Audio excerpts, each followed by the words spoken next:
Go yard. I got so much motherfucking design on right now. Break it down, bring it back, make it clap. I got 3 old thoughts, new guap, where that thing. Bitches on my line, and you know they come strapped. Oh, no, what it not, 45, scope it cash like, whoa. How you fucking with these hoes out? Bab 6. Sumber dana perusahaan. Sumber dana perusahaan terdiri dari modal dana perusahaan, sumber dana dari dalam perusahaan, sumber dana dari luar perusahaan, sumber dana dari lembaga keuangan bank, dan sumber dana dari lembaga keuangan bukan bank. A. Modal dana perusahaan. Yang pertama, dana perusahaan sebagai modal kerja. Modal dana dalam perusahaan merupakan salah satu unsur penting dalam operasional suatu usaha. Tanpa adanya modal dana tersebut, perusahaan tidak akan dapat menjalankan visi dan misinya, serta mencapai tujuannya. Berikut ada penjelasan terkait modal dana perusahaan. A. Pengertian dana perusahaan. 1. Dana dianggap sebagai kas. 2. Dana dianggap sebagai uang yang disimpan di dalam bank dalam bentuk giro atau tabungan. 3. Dana dianggap sebagai modal kerja. 4. Dana dianggap sebagai seluruh aktiva yang dimiliki perusahaan. 5. Dana dianggap sebagai aktiva yang memiliki sifat sama dengan kas. B. Dana sebagai modal kerja. Modal kerja adalah dana yang tersedia sekali dalam perusahaan yang digunakan untuk membiayai kegiatan perusahaan. Modal kerja merupakan modal yang digunakan untuk melakukan kegiatan operasional perusahaan sebagai investasi yang ditanamkan dalam aktiva lancar seperti kas, pinjaman bank, surat berharga piutang, persediaan, dan aktiva lancar lainnya. 2. Jenis dan sumber modal kerja perusahaan. A. Jenis modal kerja perusahaan. 1. Modal kerja kotor, yaitu semua komponen yang ada di aktiva lancar secara keseluruhan. 2. Modal kerja bersih, yaitu seluruh komponen aktiva lancar dikurangi dengan seluruh total, utang, atau kewajiban lancar. B. Sumber modal kerja perusahaan. Sumber modal kerja perusahaan menyebabkan bertambahnya dana karena beberapa hal, yaitu sebagai berikut. Yang pertama, hasil operasi perusahaan. Yang kedua, keuntungan penjualan surat berharga. Yang ketiga, penjualan aktiva tetap yang kurang produktif. Yang keempat, penjualan saham. Yang kelima, pinjaman jangka panjang yang dapat digunakan untuk kepentingan investasi. 3. Tujuan dan fungsi modal kerja perusahaan. Adanya modal kerja tentunya memiliki tujuan dan fungsi tertentu dalam kegiatan operasional perusahaan. Berikut tujuan dan fungsi modal kerja perusahaan. A. Tujuan modal kerja bagi perusahaan. Yang pertama, memenuhi kebutuhan likuiditas perusahaan. Yang kedua, memungkinkan perusahaan memiliki persediaan yang cukup. Yang ketiga, memungkinkan perusahaan memperoleh tambahan dana. Yang keempat, memungkinkan perusahaan memberikan syarat kredit yang dapat menarik minat pelanggan. Yang kelima, memaksimalkan penggunaan aktiva lancar agar dapat meningkatkan penjualan dan laba. Yang keenam, melindungi diri apabila terjadi krisis modal kerja akibat turunnya nilai aktiva lancar. B. Fungsi modal kerja bagi perusahaan. Setiap perusahaan berusaha memenuhi kebutuhan modal kerjanya agar dapat meningkatkan likuiditasnya. Fungsi modal kerja bagi perusahaan antara lain sebagai berikut. Yang pertama, investasi dalam aset lancar sering mengalami perubahan dan cenderung stabil. Yang kedua, dalam praktiknya seringkali separuh dari total aktiva merupakan bagian dari aktiva lancar yang merupakan modal kerja perusahaan. Yang ketiga, bagi perusahaan yang relatif kecil, fungsi modal kerja amat penting. Yang keempat, terdapat hubungan yang sangat erat antara pertumbuhan penjualan dan kebutuhan modal kerja. Yang keempat, faktor-faktor yang mempengaruhi modal kerja perusahaan. Pihak-pihak manajemen dalam menjalankan kegiatan operasional perusahaan, terutama kebijakan dalam upaya memenuhi modal kerja, harus selalu memperhatikan beberapa faktor yang dapat mempengaruhi modal kerja, yaitu sebagai berikut. A. Jenis perusahaan. Jenis kegiatan perusahaan dalam praktiknya meliputi dua macam, yaitu perusahaan yang bergerak dalam bidang jasa dan non-jasa. B. Syarat kredit. Meningkatkan penjualan bisa dilakukan dengan cara penjualan secara kredit. Penjualan barang secara kredit memberikan kelonggaran kepada konsumen untuk membelinya barang, cara membayarnya langsung dicicil beberapa kali untuk jangka waktu tertentu. C. Potongan harga. Pengaruh perputaran persediaan terhadap modal kerja cukup penting. Semakin rendah tingkat perputaran, kebutuhan modal kerja akan semakin tinggi. Demikian pula sebaliknya, perputaran persediaan yang tinggi akan memperkecil resiko kerugian akibat penurunan harga dan menghemat biaya penyimpanan serta pemeliharaan persediaan. 5. Sumber dana perusahaan. Sumber dana perusahaan dapat dibedakan menjadi 3 macam, antara lain sebagai berikut. Yang pertama, sumber dana jangka pendek merupakan modal yang ditanam atau investasi dengan jangka waktu kurun dari 1 tahun. Sumber dana jangka pendek dilihat dari pembelanjaannya dapat dikelompokkan sebagai berikut. Pembelanjaan spontan yaitu pembelanjaan yang jumlahnya bergantung pada operasi perusahaan. B. Pembelanjaan tidak spontan yaitu pembelanjaan yang jumlahnya tidak bergantung pada volume kegiatan operasional perusahaan. Yang kedua, dana jangka menengah dalam perusahaan merupakan modal yang ditanam dalam perusahaan dengan jangka waktu 1-5 tahun. Sumber pembelanjaan dari jangka menengah terdiri dari A. Modal asing yang berasal dari para kreditur dan merupakan utang bagi perusahaan dalam jangka waktu sampai dengan 5 tahun, dan B. Modal sendiri yang berasal dari pemilik perusahaan yang memiliki jangka waktu tidak tentu. 3. Sumber dana jangka panjang adalah modal suatu perusahaan dari investasi dengan jangka waktu yang lebih dari 5 tahun. Jenis dan jangka panjang ada 2 yaitu sebagai berikut. A. Utang jangka panjang atau long term debt. B. Modal sendiri atau equity. B. Sumber dana dari dalam perusahaan. Sumber keuangan dari dalam perusahaan merupakan sumber modal yang berasal dari pemilik perusahaan atau berasal dari operasional perusahaan. Berikut beberapa bentuk badan usaha yang ada di Indonesia beserta sumber dana dari dalam perusahaannya. 1. Badan Usaha Perseroan Terbatas atau PT. Berikut penjelasan tentang PT dan sumber dananya. A. Pengertian perseroan terbatas atau PT. Perseroan terbatas adalah perusahaan yang modalnya terbagi atas saham-saham dan tanggung jawab pemegang saham terbatas pada jumlah saham yang dimilikinya. PT diatur dalam Undang-Undang Nomor 1 Tahun 1995. B. Sumber dana dari dalam perseroan terbatas. Ada 3 sumber dana dari dalam PT antara lain sebagai berikut. Yang pertama, saham dalam PT. Saham merupakan bukti kepemilikan suatu perusahaan. Saham biasa adalah surat berharga yang memberikan hak suara kepada pemilik serta merupakan penerima hak terakhir atas aset perusahaan.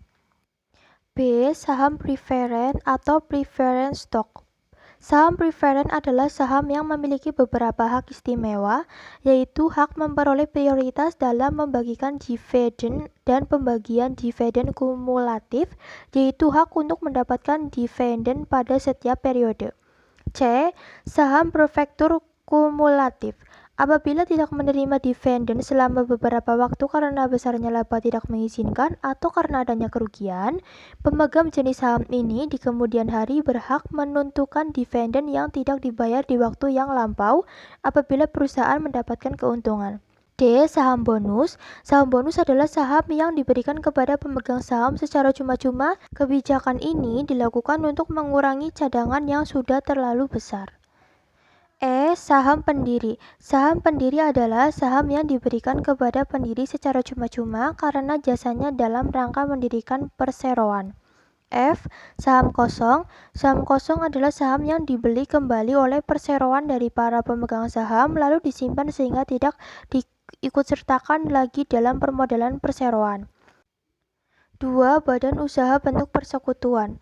Pengertian persekutuan. Persekutuan adalah suatu penggabungan antara 2 orang atau lebih untuk bersama-sama memiliki dan menjalankan suatu perusahaan guna mendapatkan keuntungan. Persekutuan sebagai unit usaha harus mempunyai kedudukan yang terpisah dengan pemiliknya. Karakteristik persekutuan antara lain sebagai berikut. 1. Saling mewakili. 2. Persekutuan atau firma.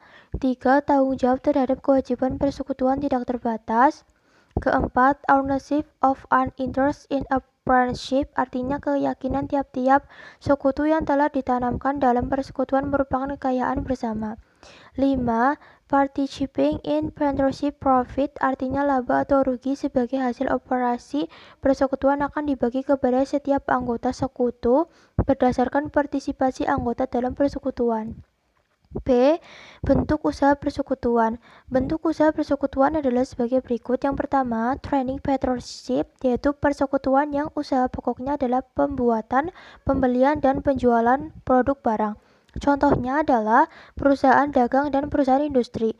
Yang kedua, non-trading partnership, yaitu persekutuan yang usaha pokoknya memberikan jasa karena keahliannya.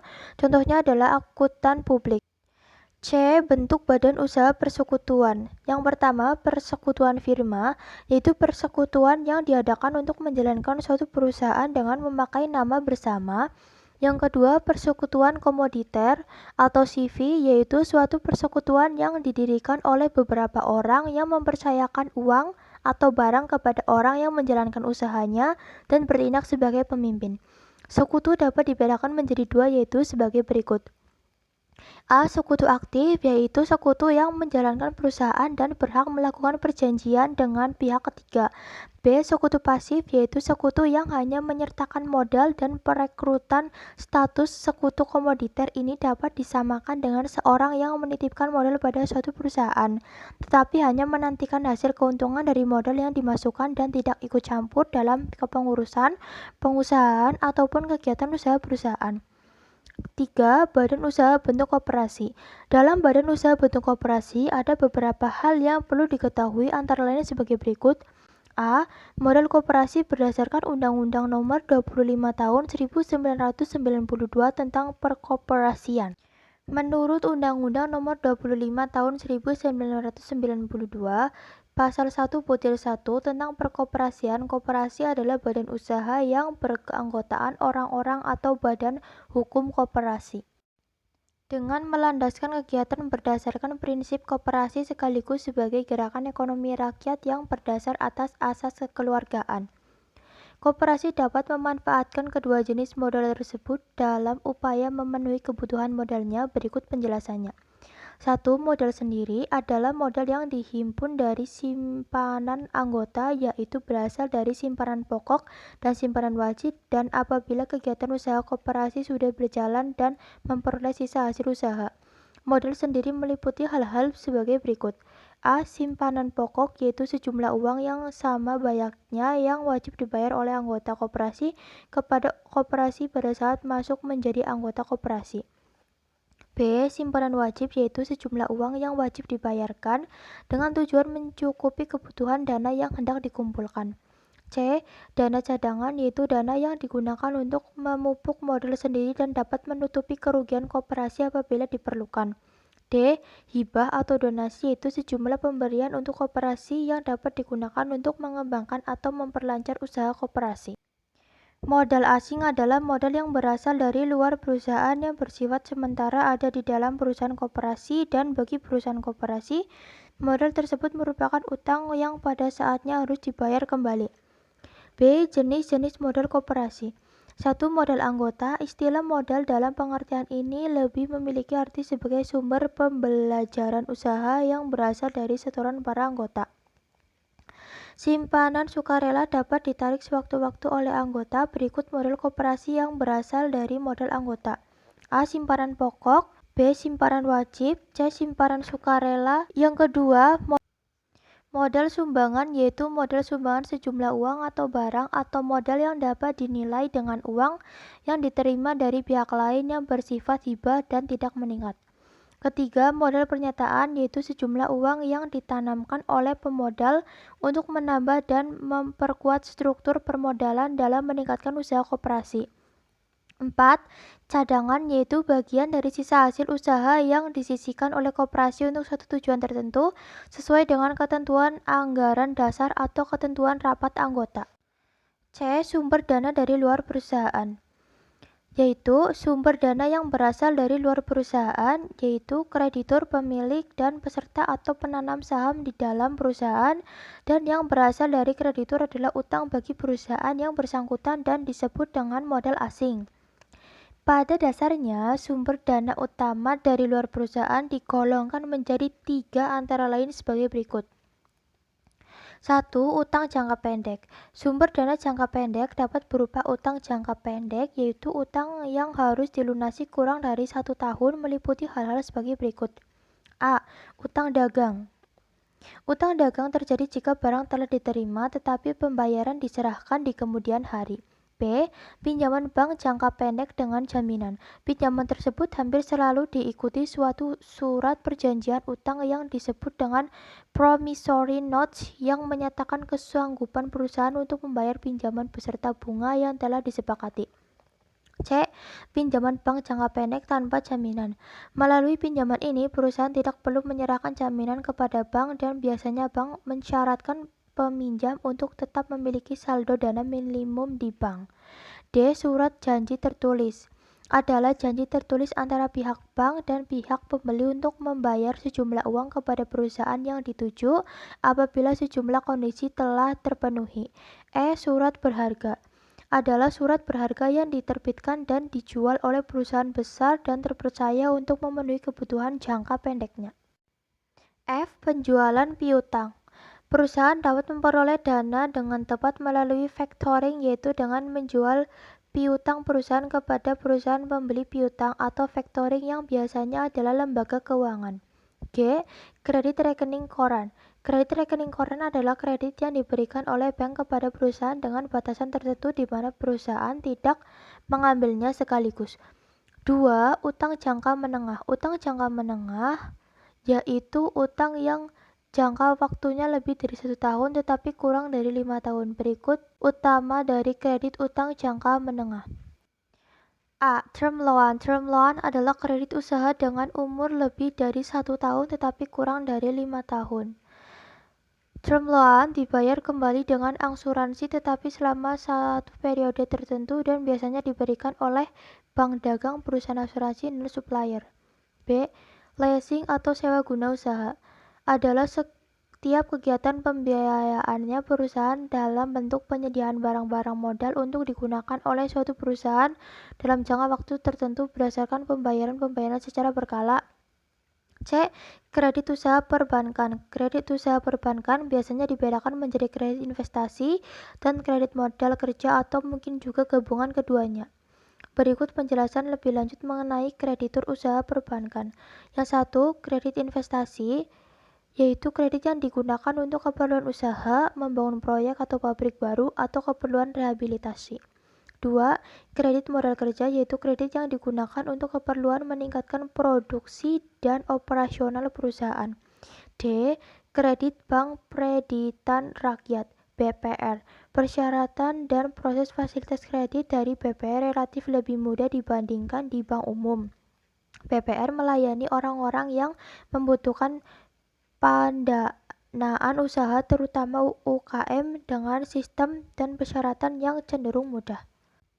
E. Perum Penggadian. Perum Penggadian adalah suatu lembaga keuangan yang dimiliki pemerintah untuk menyalurkan pinjaman dengan jaminan barang tertentu dengan tingkat bunga yang relatif rendah dan dihitung per 2 mingguan. F. Koperasi Simpan Pinjam. Koperasi yang menyalurkan pendanaan adalah koperasi kredit atau koperasi simpan pinjam (KSP). G. Pinjaman BUMN. Dana yang digunakan sebagai pinjaman dari BUMN adalah dana kementerian yang sebagian berasal dari laba perusahaan yang disisihkan untuk pengusaha kecil. H. Pinjaman kementerian. Pemerintah juga memberikan program kredit usaha kecil melalui beberapa kementerian yang mempunyai fasilitas pembiayaan untuk UKM. 3. Utang jangka panjang. Pada umumnya, perusahaan membutuhkan dana jangka panjang untuk membiayai pengeluaran jangka panjangnya. Dana jangka panjang yang diperoleh dari luar perusahaan bisa melalui utang jangka panjang atau long-term debt, yaitu utang yang jangka waktu lebih dari 5 tahun yang umumnya digunakan untuk membiayai perluasan perusahaan atau ekspansi atau modernisasi perusahaan. A. Pinjaman obligasi. Pinjaman obligasi adalah pinjaman untuk jangka waktu yang panjang dari masyarakat, di mana untuk pembayaran kembali dapat dilakukan secara sekaligus pada hari jatuh tempo.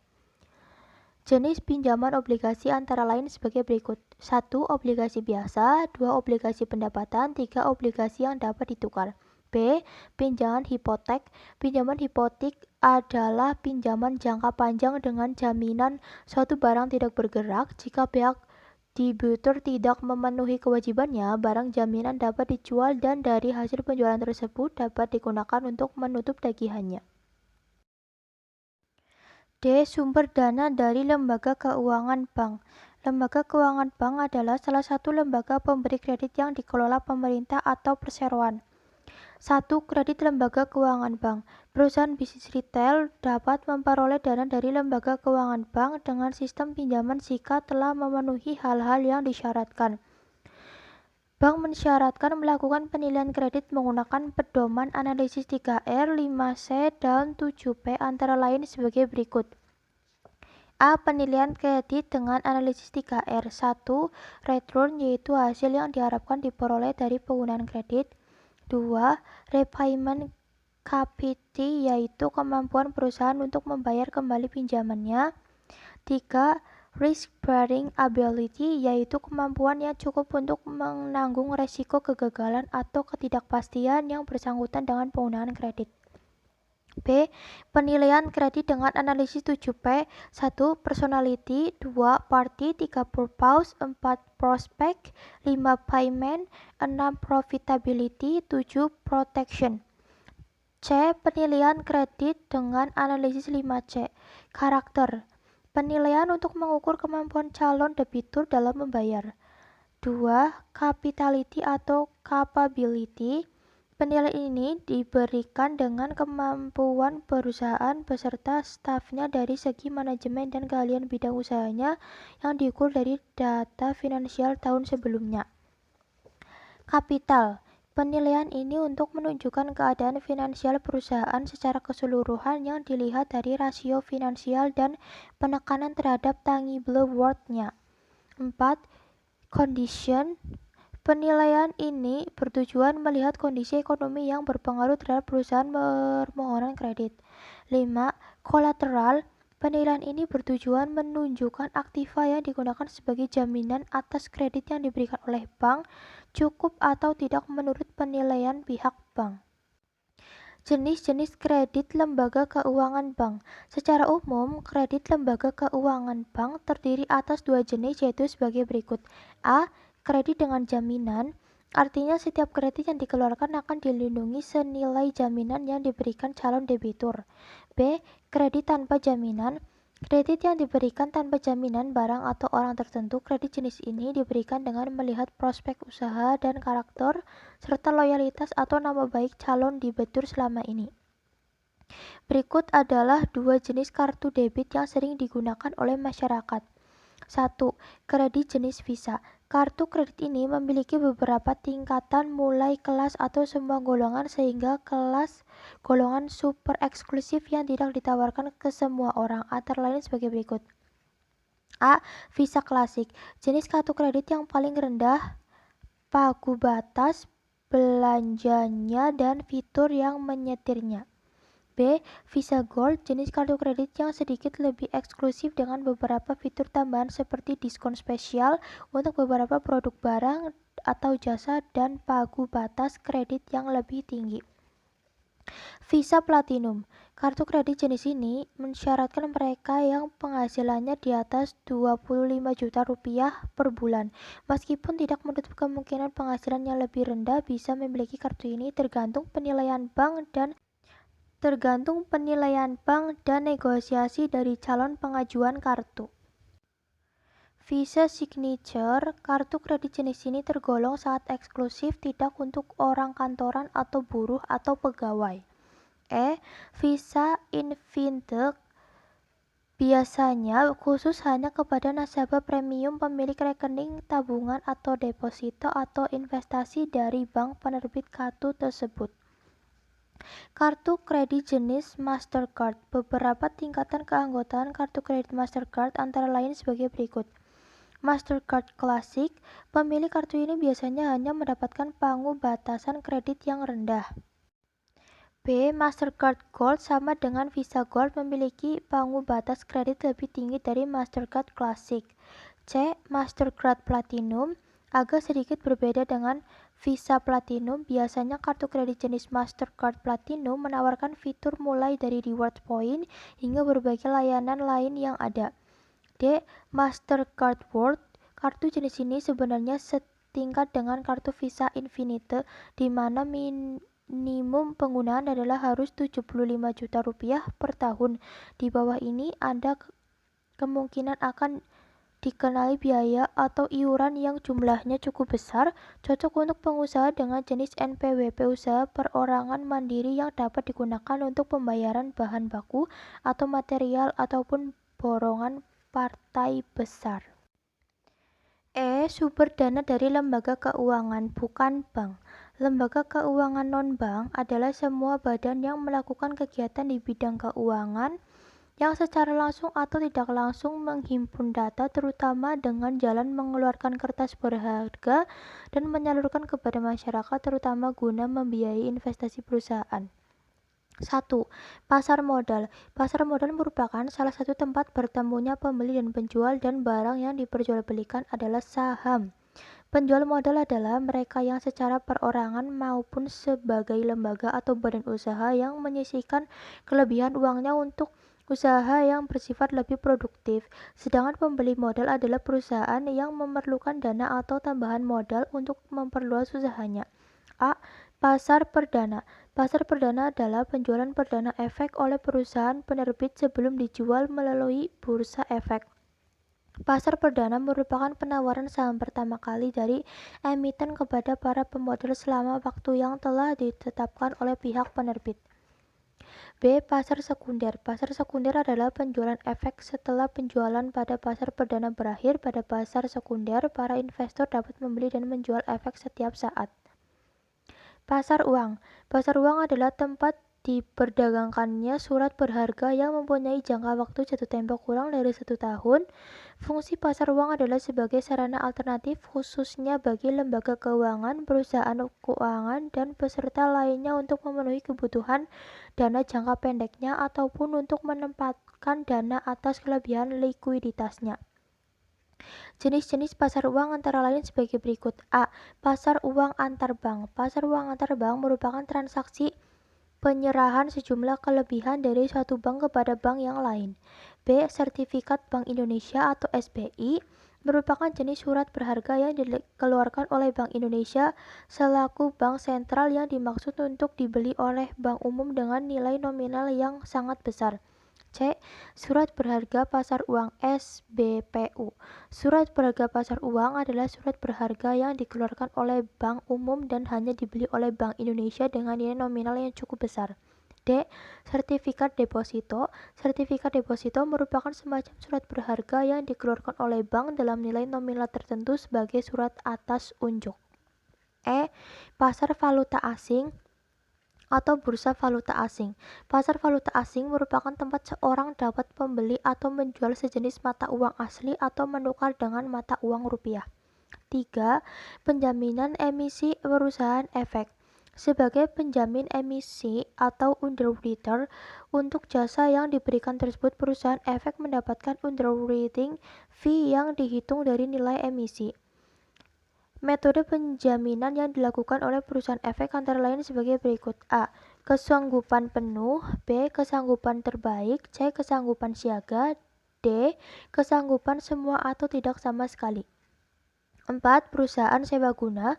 Sewa guna usaha atau leasing adalah segala kegiatan pembiayaan perusahaan dalam bentuk penyediaan barang-barang modal yang hak penggunaannya diserahkan kepada suatu perusahaan melalui pembayaran secara berkala dalam jangka waktu tertentu. Sewa guna usaha atau leasing adalah suatu kegiatan pembiayaan dalam bentuk penyediaan barang modal baik secara SGU dengan hak opsi atau financial lease maupun SGU tanpa hak opsi atau operating lease untuk dipergunakan oleh lease selama jangka waktu tertentu berdasarkan pembayaran berkala. Dalam kegiatan leasing ada dua pihak yang terkait langsung, yaitu sebagai berikut. A. Perusahaan yang kegiatannya melakukan pembiayaan dalam bentuk penyediaan barang modal untuk digunakan perusahaan lain yang disebutkan perusahaan sewa guna usaha atau leasing company. B. Perusahaan yang menerima hak untuk menggunakan barang-barang modal bertindak sebagai penyewa guna usaha atau lease. Lease adalah pihak yang memanfaatkan barang tersebut dengan membayar sewa dan mempunyai hak opsi. 5. Perusahaan modal venture. Modal ventura adalah usaha pembiayaan dalam bentuk penyertaan modal ke dalam suatu perusahaan yang menerima bantuan pembiayaan untuk jangka waktu tertentu untuk fleksibilitas dalam pembiayaannya. Perusahaan modal ventura merupakan pembiayaan dalam bentuk ekuitas dan melakukan pembiayaan dengan pola bagi hasil.